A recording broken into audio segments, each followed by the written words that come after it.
Why is it that so many people who are spiritually sensitive, who seem to have this inner knowing, this capacity for awareness, were born into families that were, shall we say, less than ideal, families that were dysfunctional, toxic, painful?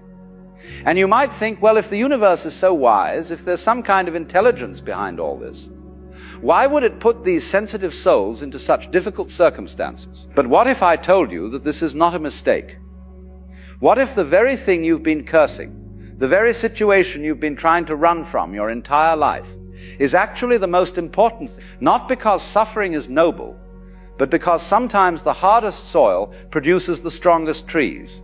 See, we have this notion that spiritual awakening should come through pleasant experiences, through meditation retreats, through reading wise books, through sitting quietly in beautiful gardens.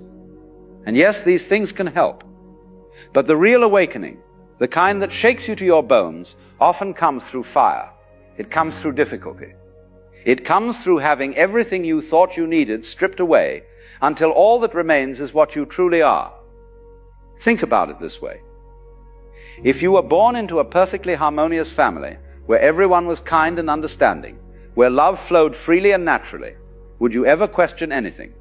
Would you ever look deeper? Would you ever have to develop that inner strength, that capacity to see through illusion? Probably not.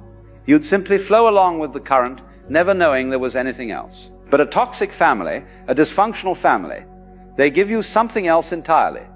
They give you friction. They give you problems that cannot be solved by ordinary means.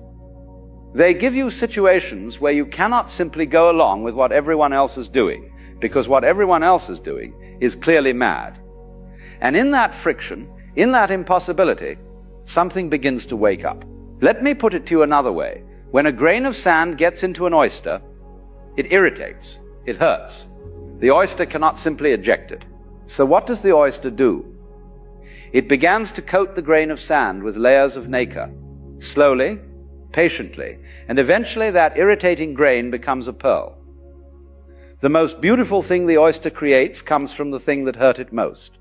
Your toxic family was the grain of sand.